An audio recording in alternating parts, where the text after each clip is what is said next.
जिनके कारण युद्ध में विजय हमारी हो, और वो केवल एक ही जो कौरवों के सेनापति गंगापुत्र भीष्म का सामना कर सकती है।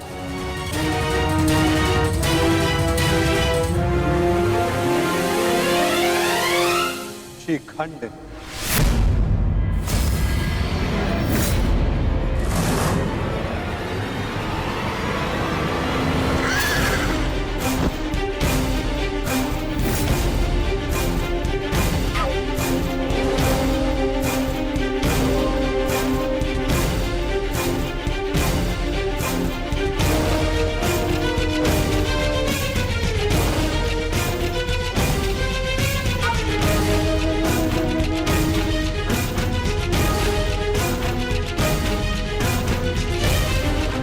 प्रणिपात,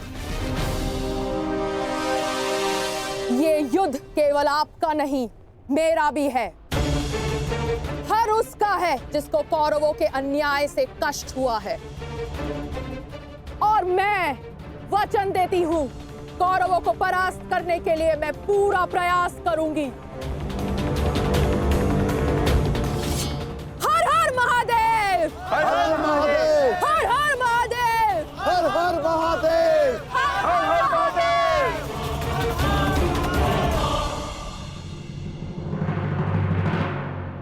एक समस्या अब भी सामने है वासुदेव। हमारे पास 7 अक्षौणी सेना है और कौरव सेना 9 अक्षौणी। हमें कोई ना कोई समाधान अवश्य निकालना होगा वासुदेव। उन पांडवों के पास 7 अश्विनी सेना है और हमारे पास 9। चिंता करने की आवश्यकता उन्हें है, हमें नहीं।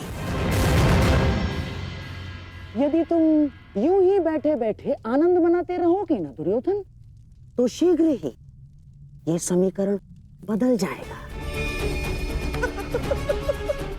ना, मेरे कहने का तात्पर्य ये है कि शीघ्र ही ये समीकरण बराबर का हो जाएगा दुर्योधन। समझ गए? कैसे? मद्रराज शल्य, स्मरण है? नकुल सहदेव का मामा है वो, मामा। और हर मामा अपने भांजे के अतिरिक्त और किसी का सगा नहीं हो सकता ना? और ये बात तुमसे अधिक कौन जान सकता है? उसके पास 2-2 अक्षौणी सेना है, 2-2, और वो भी अति शक्तिशाली। वो यदि पांडवों के पक्ष में चला गया ना, तो पांडवों की शक्ति हमसे अधिक हो जाएगी निश्चित। और हाँ, कलिंग का स्वयंवर तो स्मरण है ना तुम्हें दुर्योधन? शल्य को शत्रु का क्रोध अधिक शक्तिशाली बना देता है, देखा है तुमने? देखा है ना? और हाँ, मैंने तो ये भी सुना है कि शल्य सेना का हर एक सैनिक शल्य की इस विद्या में थोड़ा कम, थोड़ा अधिक कुशल है। ये तो चिंता का विषय है मामाश्री। नहीं होना चाहिए। शल्य को अपने पक्ष में कैसे किया जाए? है, मेरे पास एक योजना है दुर्योधन। मद्रराज शल्य अपने वचन का पक्का है, परंतु चरित्र का थोड़ा सा कच्चा। ये स्वभाव से थोड़े रसिक भी हैं। तुम समझ रहे हो ना मैं क्या कह रहा हूँ? रसिक हैं थोड़े से। चल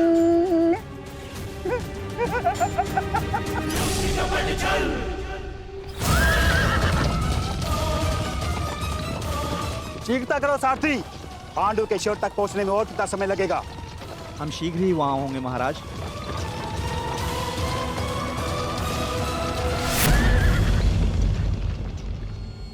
रथ क्यों रोका? मार्ग में कोई है महाराज। इसका साहस जो मद्रराज का मार्ग रोक सके। मद्रराज की कोई सूचना अनुजो? अब तक मामा जी का कोई समाचार नहीं आया है। समझ में नहीं आता किस कारणवश उन्हें इतना विलंब हो रहा है। प्रतीक्षा केवल दुर्बल करते हैं नकुल। योद्धा केवल प्रयास करता है। युद्ध आने को है। कहीं ऐसा ना हो कि तुम प्रतीक्षा करते रह जाओ और शत्रु अपने प्रयास में सफल हो जाए। अभी युद्ध के नियम निर्धारित नहीं हुए हैं। किसे क्या, कब, कहां, कौन सी अनहोनी हो जाए।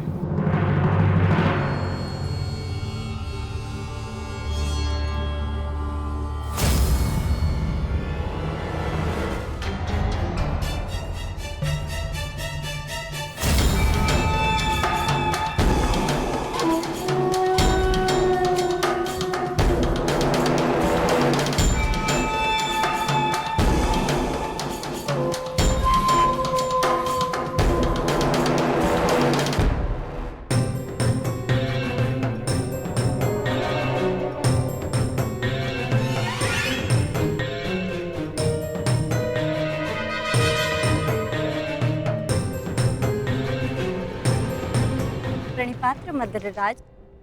कौन है आप? आपकी सेविकाएं। आपकी यात्रा बहुत लंबी है। आपकी सेवा के लिए आए हैं। आपको आपके गंतव्य स्थान तक पहुंचाने। किसने आपको भेजा है? वासुदेव। वासुदेव? वासुदेव को हमारा धन्यवाद कहिएगा, परंतु मुझे आज विलंब हो रहा है। प्रणाम। मद्रराज, क्या आप हम दोनों को दंडवीर बनाना चाहते हैं?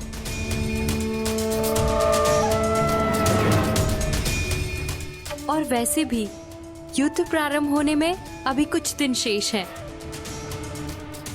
मद्रराज, कहीं आप ये तो नहीं मानते कि हम इतने सुंदर नहीं हैं कि आप हमें आपकी सेवा का अवसर प्रदान कर सके?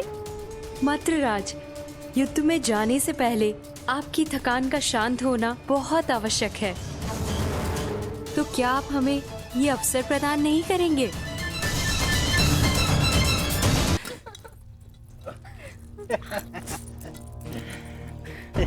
सेवा का आनंद ले रहे हैं ना?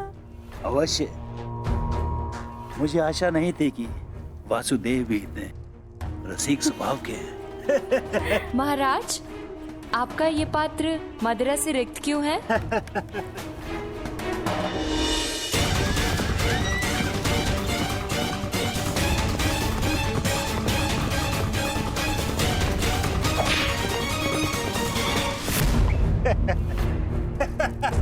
महाराज, हमसे क्या भूल हुई? अभी तो आप युद्ध का आनंद उठाते रहे, लेकिन हमें भी तो आप अपनी सेवा का आनंद लेने दीजिए।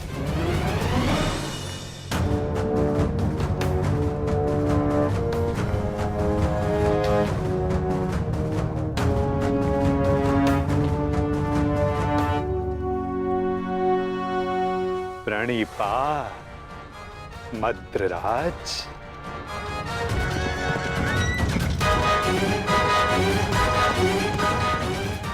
आशा करता हूँ कि इस वासुदेव से अतिथि सत्कार में कोई त्रुटि ना रह गई हो। नहीं नहीं वासुदेव, ये तो मेरे जीवन का सबसे उत्तम सत्कार था। मैं अति प्रसन्न हूँ कि यह युद्ध मैं आपकी तरफ से लड़ रहा हूँ, और युद्ध के पश्चात मैं एक बार फिर से ये सत्कार लेना चाहूंगा।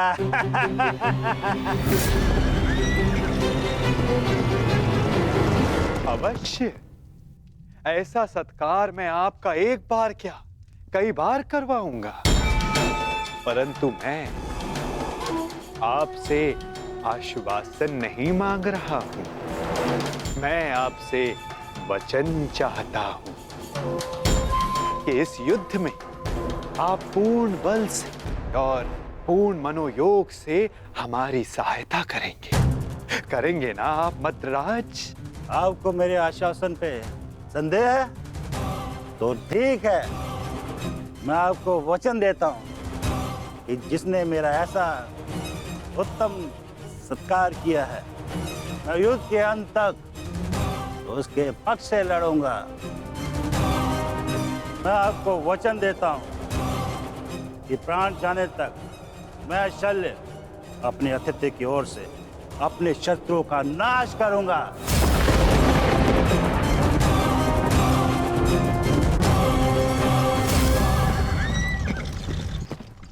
उत्तम, अति उत्तम, धन्यवाद मद्रराज, धन्यवाद। धन्यवाद मद्रराज, धन्यवाद।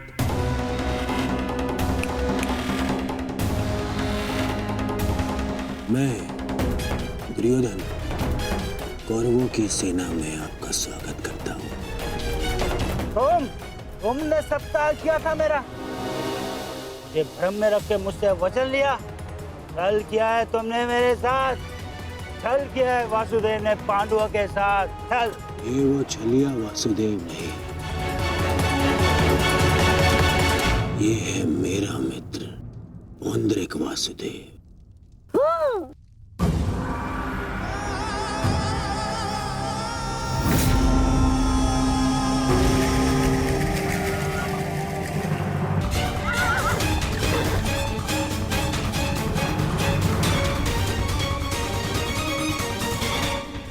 ये मामा श्री की सेना कौरवों के शिविर की ओर क्या कर रही है?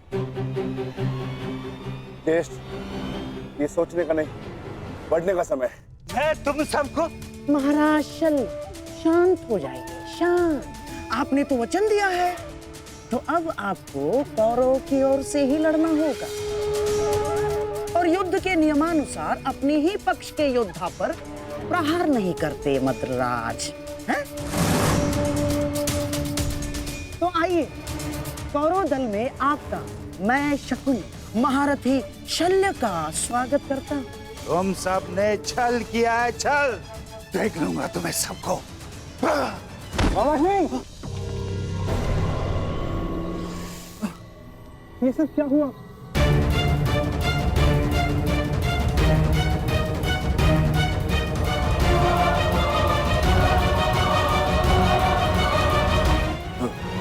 पुत्र नकुल, मैं मगधराज कदाचित हिचकिचा रहे हैं। आओ पांडु पुत्रों, मिलो कौरवों के नए सहयोगी से, महारथी महाराज शल्य से। क्या सुन रहे मामा श्री? मुझे क्षमा करें, तुम्हारे मामा श्री के साथ बहुत बड़ा छल हुआ है।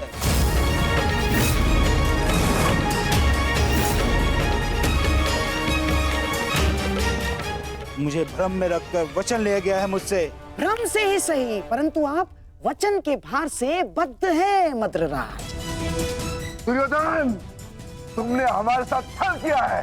मामा श्री ने सबसे पहले हमें आश्वासन दिया था। शांत विकोदर, शांत। पांडवों को आश्वासन मिला था, परंतु कौरवों को वचन मिला है विकोदर, वचन। और वचन वचन होता है, उसे तोड़ा नहीं जा सकता। परंतु यदि महाराज शैल्य वचन भंजक होने का कलंक अपने मस्तक पर लेना चाहते तो वो यहां से जा सकते हैं। परंतु युधिष्ठिर, तुमने तो इस युद्ध को धर्म युद्ध का नाम दिया है, तो क्या तुम अपने मामा का वचन भंग करने का अधर्म अपने मस्तक पर लेना चाहोगे? बोलो युधिष्ठिर।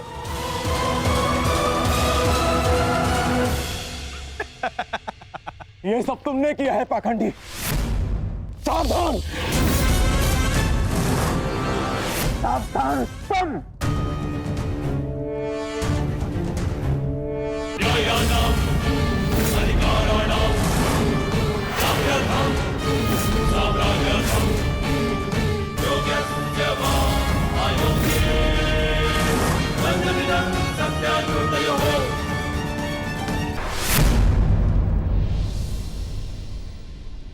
रुक जाओ दुर्योधन। नहीं मामाश्री, आज मेरे मत आइए। ये बहुत हो गया इन पांडवों का। आज अभी और इसी क्षण इन पांडवों को और इस युद्ध को समाप्त कर दूंगा मैं। और मुझे भी कोई कारण नहीं दिखता कि मैं तुम दोनों को अभी उसी समय समाप्त क्यों न कर डालूं। कारण है मेरे पास भीम, है कारण, परंतु वो कारण मैं तुम्हें नहीं बताऊंगा, तुम्हारे ज्येष्ठ भ्राता युधिष्ठिर को बताऊंगा। क्यों धर्मराज, आप तो स्वयं धर्म के प्रतीक हैं। आपसे ऐसे अधर्म की आशा नहीं की थी मैंने। और धर्म आपने किया है मामाश्री। आपने मामाश्री शल्य को अपनी चाल में कोई छल नहीं किया, कोई अधर्म नहीं किया है मैंने।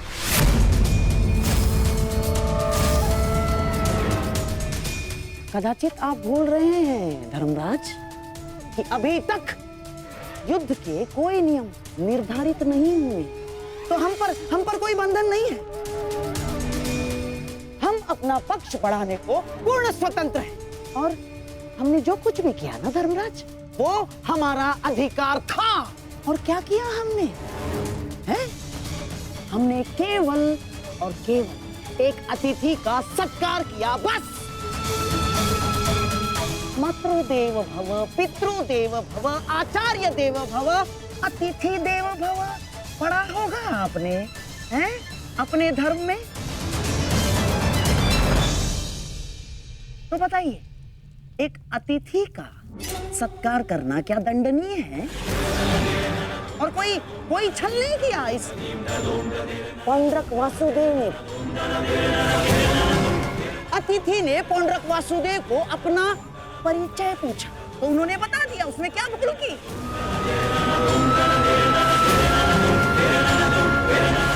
और हाँ, आपके मामाश्री शल्य पर हमने कोई दबाव नहीं डाला। ना ना ना ना ना ना, बिल्कुल दबाव नहीं डाला।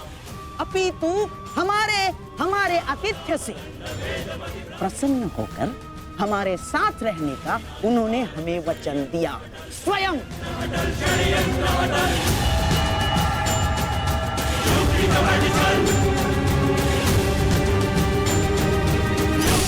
धर्मराज, मुझे खेद है कि आपको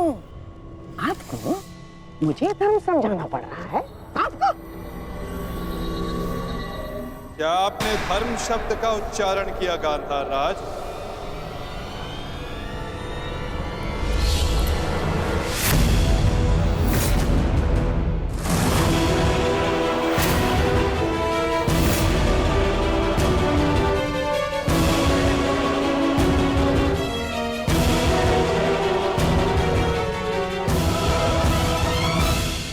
धर्म अधर्म का ज्ञान आपके मुख से सुनकर आश्चर्य हुआ, उनके मुख से जिन्होंने स्वयं कभी धर्म की सीमा का मान न रखा, न राजभवन में, न उत्तराधिकारी के चुनाव में,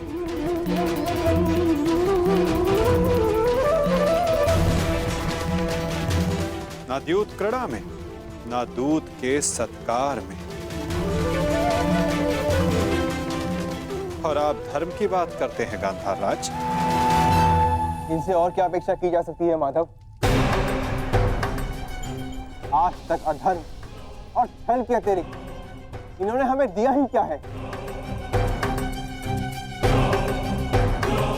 अब ये मामाश्री का धर्म है, वो ही बताएंगे कि उन्होंने किस और से युद्ध करने का निर्णय लिया है। मेरा भी तो प्रश्न यही है, परंतु कुछ भी, कोई भी निर्णय लेने से पूर्व एक बार तनिक सोच लीजिएगा। हाँ?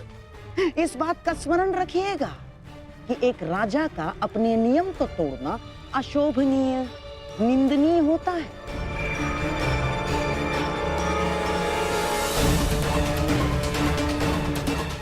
कैसे आपकी प्रजा आपका सम्मान करेगी, जो राजा अपने दिए हुए वचन को तोड़ देता है, दिए हुए वचन से पलट जाता है?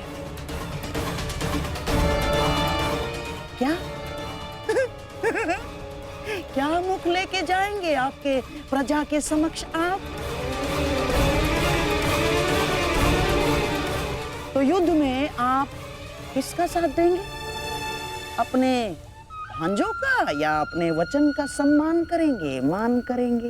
पुत्र नकुल, मुझे क्षमा कर दो, परंतु मेरे पास कोई विकल्प ही नहीं है।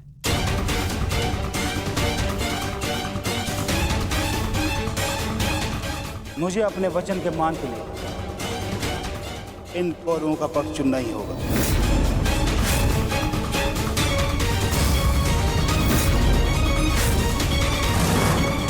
तो ठीक है मामाश्री, अब हम भी आप पर प्रहार करने के लिए सज रहेंगे।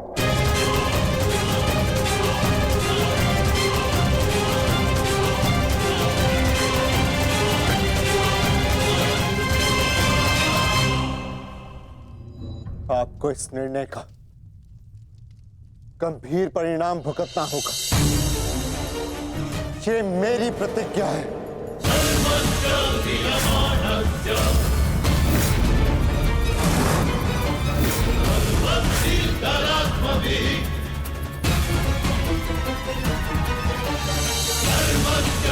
पुत्र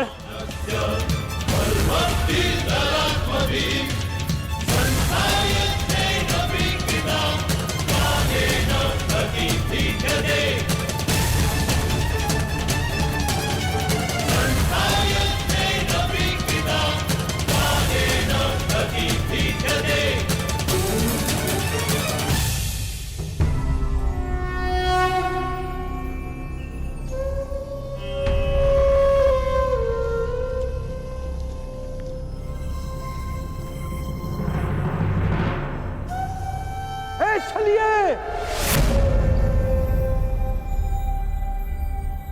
तू कहां चल दिया? चलिए कृष्ण।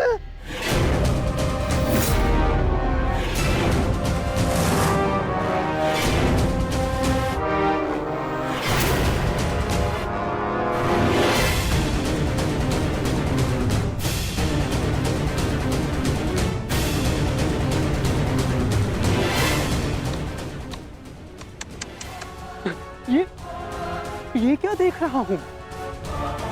वो कृष्ण जिसके मुख से मुस्कान कभी जाती ही नहीं थी, आज वो इतना गंभीर मुख बनाकर बैठा है, इतना विद्रूप मुख बनाकर बैठा है। तनिक सोचो, युद्ध के पूर्व ही तुम्हारी ये दशा है, तो युद्ध के पश्चात तुम्हारी कैसी दशा होगी? अब मुझे तुम्हें देखकर क्रोध नहीं आता, दया आती है, दया।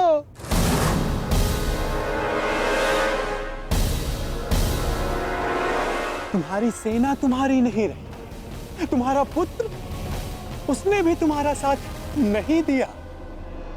तुम्हारा भाई, उसने तुम्हारा पक्ष नहीं चुना, सब कुछ छीन लिया गया तुमसे।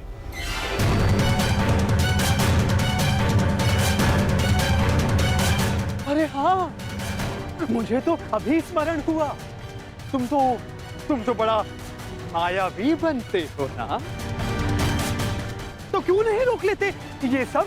हाँ, रोक लो, रुको।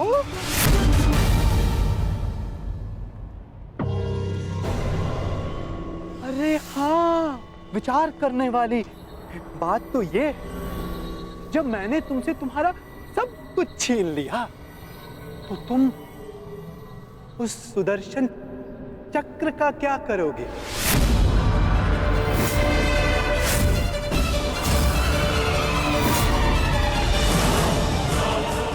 क्या करोगे तुम उस सुदर्शन चक्र का? मेरी वस्तु मुझे वापस दे दो,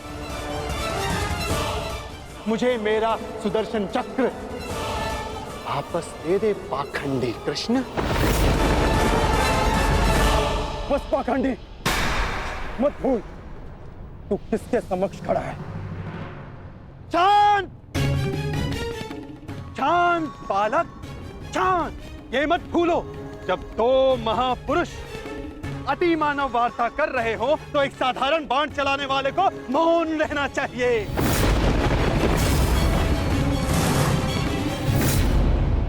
दुष्ट पौंद्रक, मैं आज ये सिद्ध कर देता हूं तू कितना बड़ा अतिमानव है। अरे मूर्ख, तू अपनी तुलना वासुदेव से करता है। यदि साहस है तो आ और आके मुझसे युद्ध कर।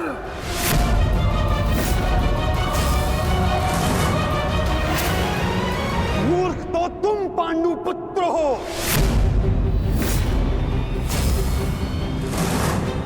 जो ये कभी नहीं समझ पाए कि कोयला कौन है और हीरा कौन, स्वर्ण क्या है और ताम्र क्या है। तुम सब अपनी आंखें खोल के देखो, ये जो तुम्हारे समक्ष खड़ा है ये छलिया है और मैं ही हूं वास्तविक वासुदेव,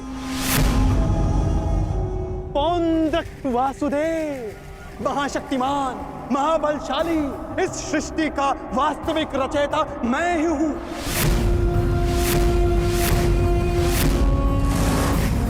यदि मैं चाहूं तो तुम सबको एक क्षण में तुम सबका अंत कर सकता हूं।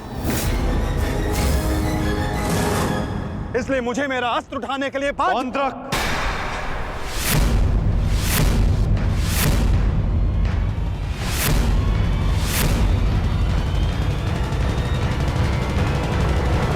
तुम्हें पहले भी चेतावनी दे चुका हूं और आज अंतिम चेतावनी देता हूं। मुझे वो करने के लिए बाध्य मत करो जिसके पश्चात तुम्हें पश्चाताप करने तक का अवसर ना मिले।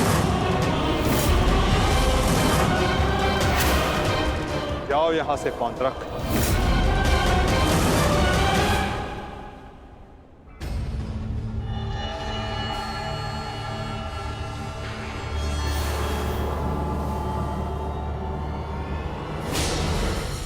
अवसर तू मुझे देगा, मुझे, वास्तविक वासुदेव को, पौंद्रक वासुदेव को। अवसर तो मैं तुझे नहीं दूंगा।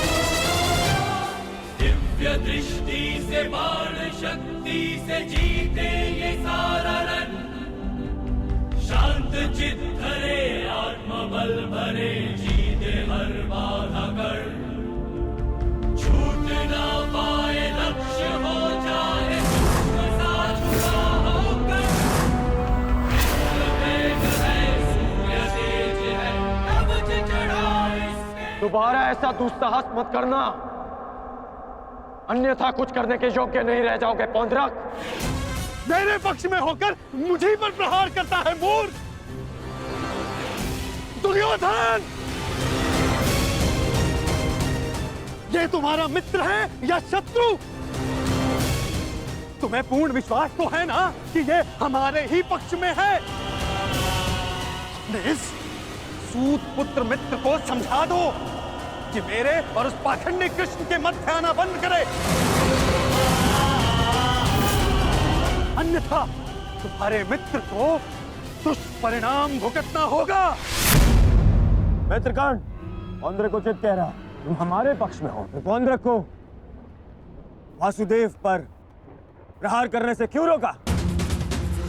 क्योंकि मैं वीर दुर्जय योद्धा दुर्योधन के पक्ष में हूं। पीठ पीछे वार करने वाले को कायर कहा जाता है, वीर नहीं। तो ये कहां का न्याय है मित्र? जहां एक निहत्थे पर पीछे से वार किया जाता है। क्या युद्ध से पूर्व ही हमारे पक्ष के योद्धा युद्ध के नियम भूल गए हैं?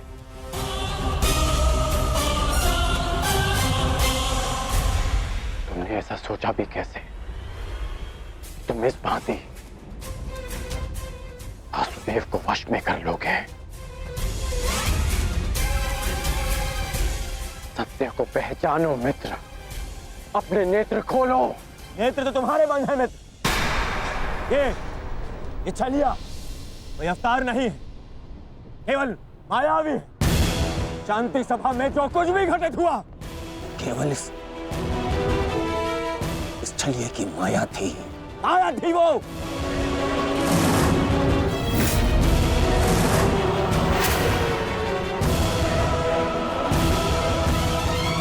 तुम फिर से भूल कर रहे हो। भूल तो दुर्योधन ने किया, तुझे अपने पक्ष में रखकर विश्वासघाती।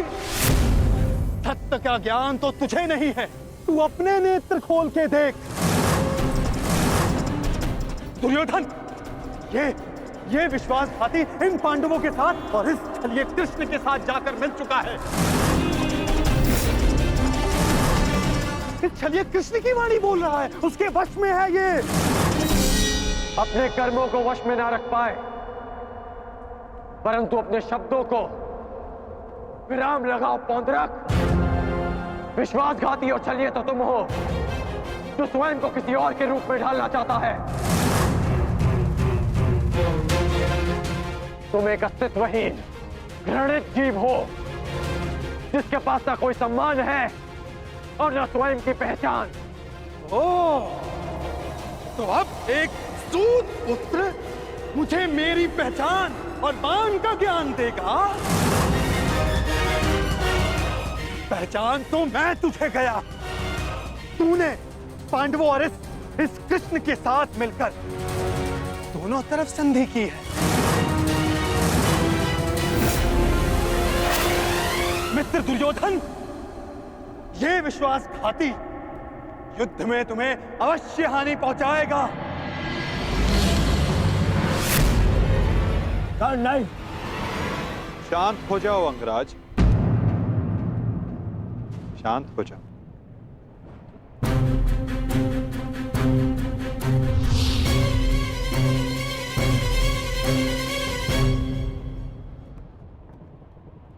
उचित ही तो कहा था पौंद्रक ने।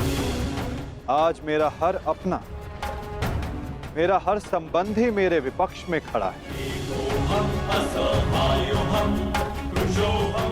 और अब तो मेरा नाम भी मेरा नहीं रहा, उसे पौंद्रक ने ले लिया। सत्य कहा तुमने पौंद्रक, तुम्हें वो अवश्य मिलना चाहिए जिसके तुम अधिकारी हो।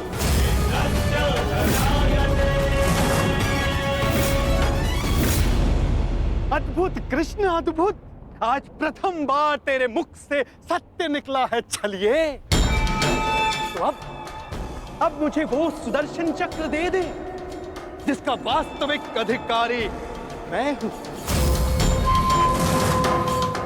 दे मुझे वो सुदर्शन चक्र। ठीक है पौंद्रक, मैं इसी क्षण दोनों पक्षों को साक्षी मानकर तुम्हें वो देता हूं जिस पर तुम अपना अधिकार समझते हो।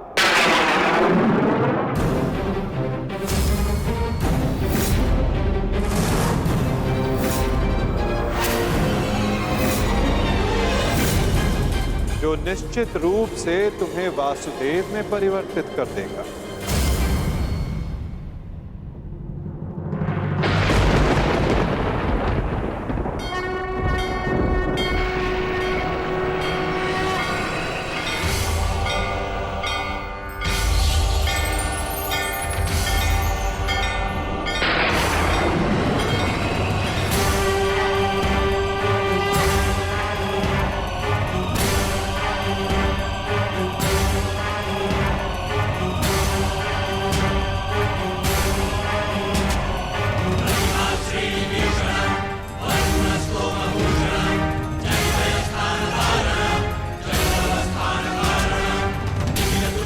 ये लो पौंद्रक, वो अस्त्र जिसका वास्तविक वासुदेव के पास होना अनिवार्य है।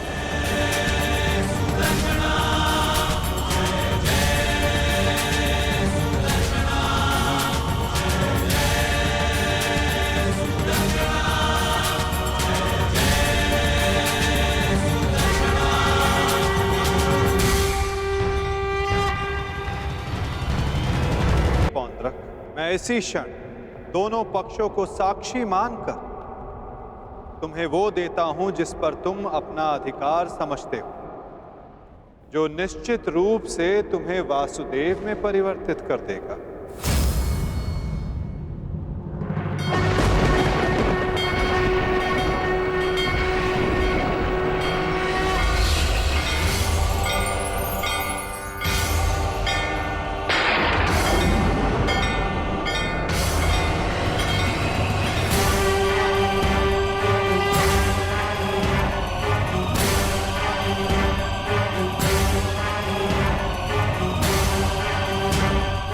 ये लो पौंद्रक, वो अस्त्र जिसका वास्तविक वासुदेव के पास होना अनिवार्य है।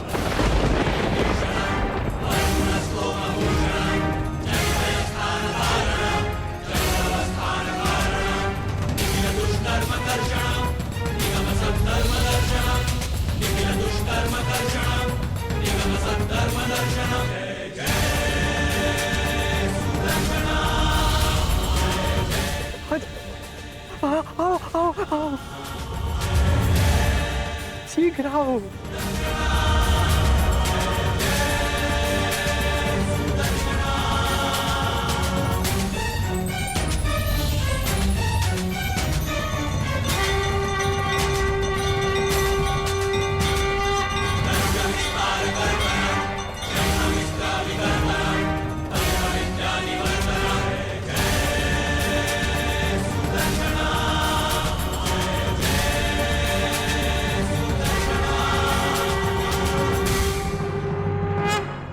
अंततः वो समय आ गया जिसकी मुझे बरसों से प्रतीक्षा थी।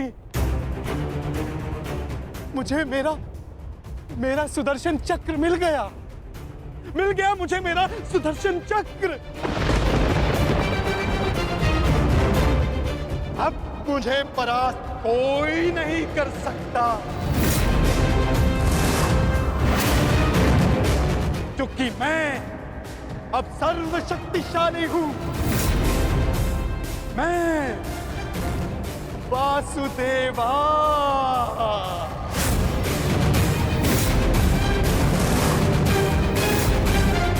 सुदर्शन चक्रधारी पौंद्रक वासुदेव।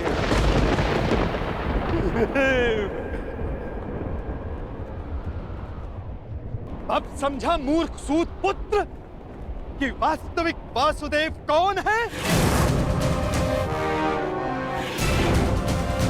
तेरे इस छलिए कृष्ण ने भी स्वयं यहां स्वीकारा कि वास्तविक वासुदेव कौन है। यदि अब तूने मुझ पर कोई प्रहार करने का दुस्साहस किया, तो अब तू भली भांति जानता है कि मुझसे बुरा और कोई नहीं होगा। क्षण भर में वध कर दूंगा तेरा।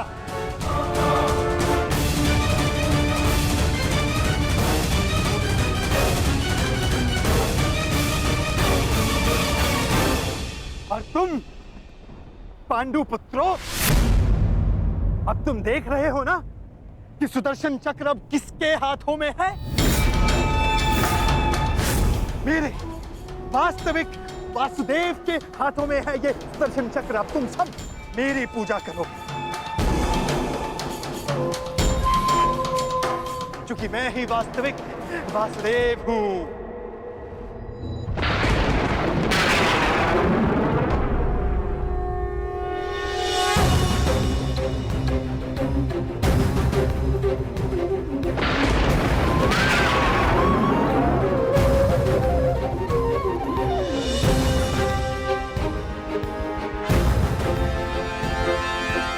चक्र का भार क्यों बढ़ता जा रहा है?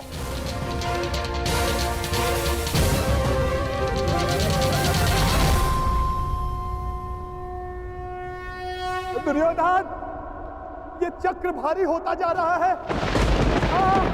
ये चक्र मुझे कुचल देगा।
ये क्या किया आपने?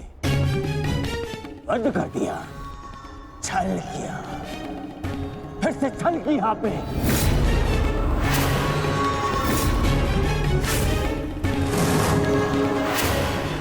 ये उचित नहीं किया आपने वासुदेव, नहीं किया उचित। शांत दुर्योधन।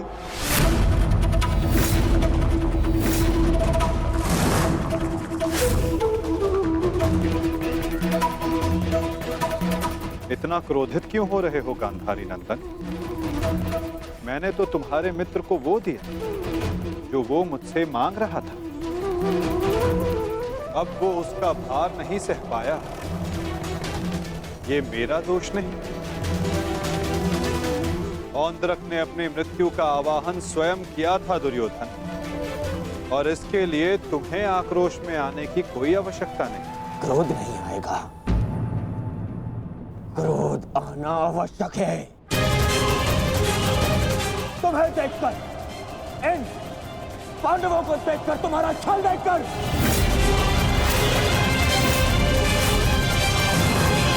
कैसा छल दुर्योधन? तुम्हारा मित्र पौंद्रक मेरा वेश धारण करता रहा, वो मेरी शक्ति, मुझे मिले सम्मान से आकर्षित हुआ।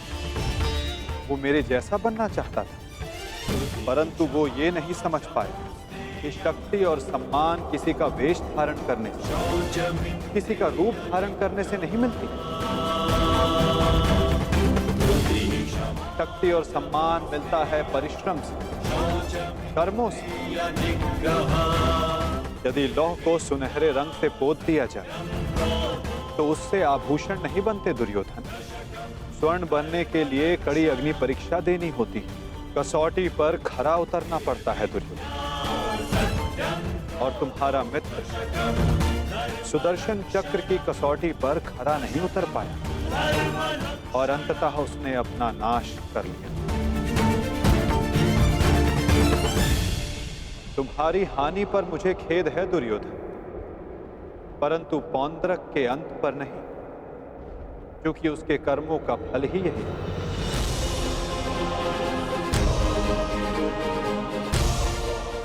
अब आज्ञा दे युवराज।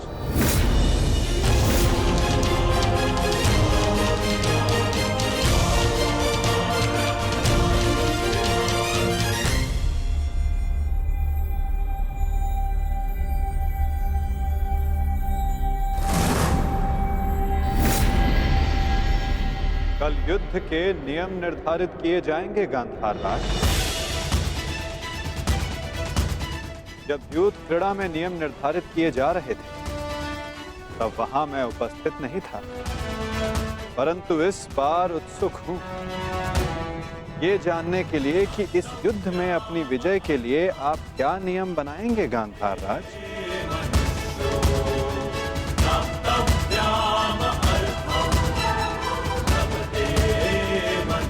कल के सूर्य उदय की प्रतीक्षा रहेगी मुझे।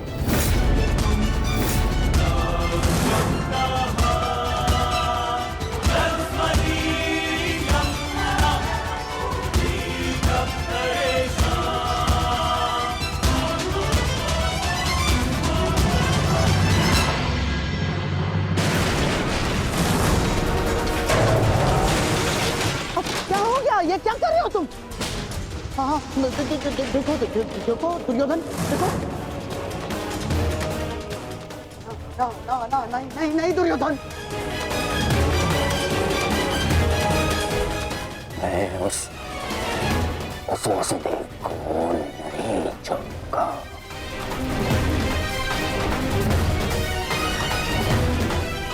ना पांडवों को नहीं छोड़ूंगा। ये क्या कर रहे हो? क्या कर रहे हो तुम दुर्योधन? ईश्वर के लिए शांत हो जाओ। देखो कुछ नहीं होगा, मैं बता रहा हूँ, विश्वास रखो मुझ पर। आप शांत हो जाइए, अन्यथा मैं आपको शांत कर दूंगा। नहीं, देखो दुर्योधन। हाँ, शांत हो जाओ दुर्योधन। देखो तनिक सोचो, पौंड्रक के जाने से हमें कोई हानि नहीं पहुंची है, कोई हानि नहीं पहुंची है दुर्योधन। इस संसार में हर कोई अपना एक प्रयोजन लेकर आता है और पौंड्रक ने भी यही किया। पौंड्रक का केवल एक ही प्रयोजन था कि वो मद्रराज शल्य को भ्रमित कर दे, और पौंड्रक ने अपने जीवन का प्रयोजन सिद्ध कर दिया है दुर्योधन। अब हमारे पास 11 अक्षौणी सेना है और पांडवों के पास केवल 7 दुर्योधन, केवल 7। अब ये विलाप का समय नहीं है, उत्सव का समय है, उत्सव का। उत्सव मनाओ। वो तो ठीक है मामा श्री, परंतु मैं उस वासुदेव का कौतुक भुला नहीं पा रहा हूं।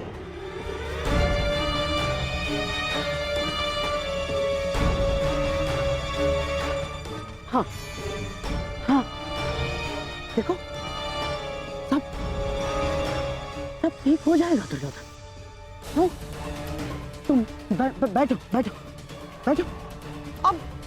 अब ये सब कुछ छोड़ो ना दुर्योधन। देखो युद्ध में वो कृष्ण छलिया कुछ नहीं कर पाएगा। पूछो क्यों? तो निहत्था है वो। अब इस समय हमारा पक्ष सबल है, हमारा पक्ष, और पासा हमारे हाथ में है दुर्योधन, हमारे हाथ में। कैसा पासा? अब देखो कल युद्ध के नियम निर्धारित किए जाएंगे। ऐसे नियम बनाऊंगा कि पांडव पक्ष आ जाएगा, और फिर वो छलिया कुछ नहीं कर पाएगा, वो छलिया।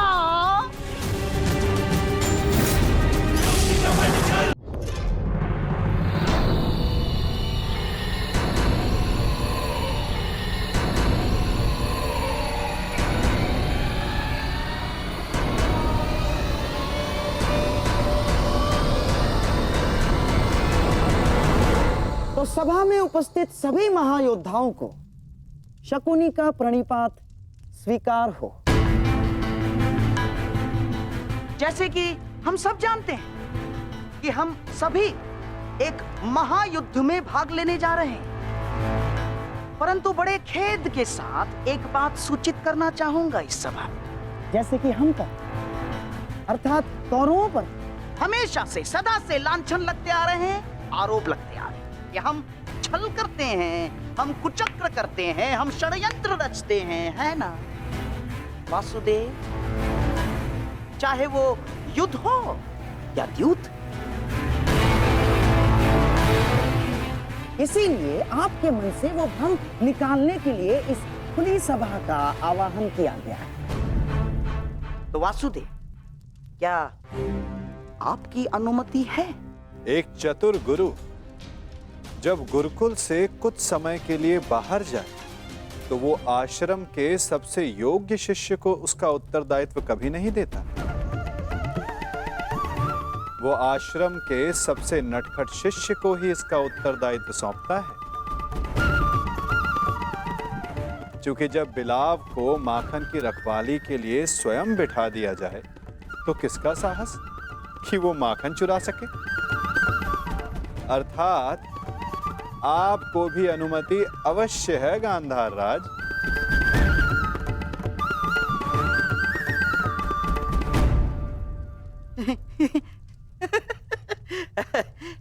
वासुदेव, आपका विनोद समझने में मैं असक्षम हूं। मेरे कहने का आशय मात्र केवल इतना है गांधार राज कि मैं आपके वचनों से सहमत हूं। यद्यपि युद्ध सीमा बढ़ाने या सीमा पर अतिक्रमण रोकने के लिए होता है, तो युद्ध के नियम और सीमा निश्चित कर लेना आवश्यक है। क्योंकि यही नियम, यही सीमाएं इस युद्ध को धर्म युद्ध बनाएगी। तो ये बात आप सरल मार्ग से भी बता सकते थे वासुदेव। यदि आपका भाषण समाप्त हो गया तो हम युद्ध के नियमों पर चर्चा करें। वैसे भी हमारे और आपके पक्ष की सेना के अंतर को देखते हुए ये युद्ध केवल औपचारिकता मात्र रह गया है।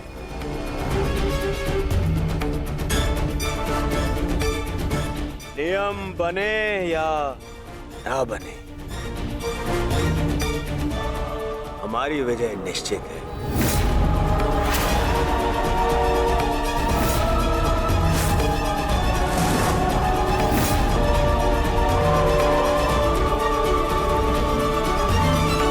या ना बने, हमारी विजय निश्चित है। इस आत्मविश्वास का कोई एक कारण तो बताओ।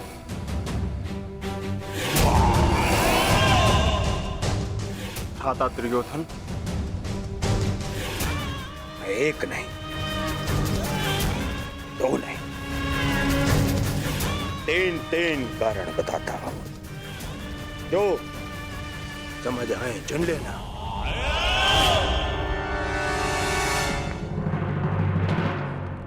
पहला कारण, पितामह भीष्म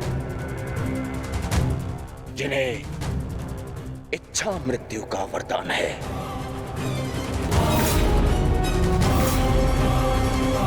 दूसरा कारण,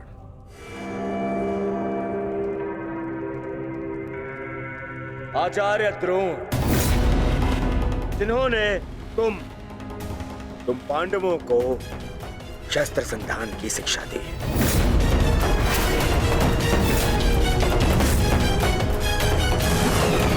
क्या इनके धनुष को काट सकने का समर्थ है तुम में से किसी के पास भी? इनका समर्थन भी मेरे पास में। तीसरा कारण,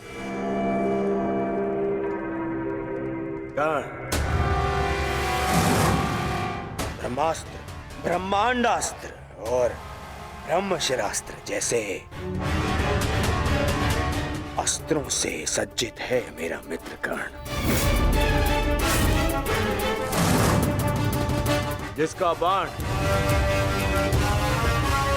तुम्हें विजय प्राप्त करने नहीं देगा और जिसका कवच मुझे पराजित नहीं होने देगा।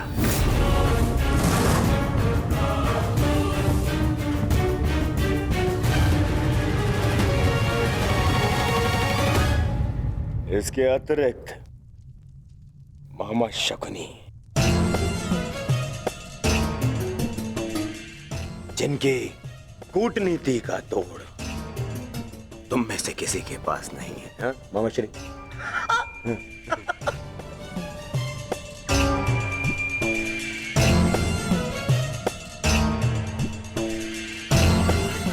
मद्रराज शैल्य, नारायणी सेना। अब अरे ये तो 3 से अधिक कारण हो गए, है ना अर्जुन?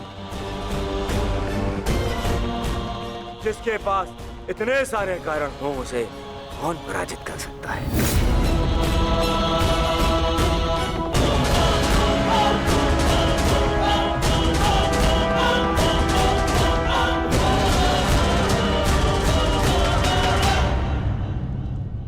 विजय और पराजय का निर्णय तो युद्ध के अंतिम दिन होगा हस्तिनापुर युवराज। नियम तो केवल युद्ध का मार्गदर्शन करते हैं। अंत में कौन कितनी सीमा में रहता है और किसे सीमा तोड़ने का दंड मिलेगा, ये तो समय ही बताएगा।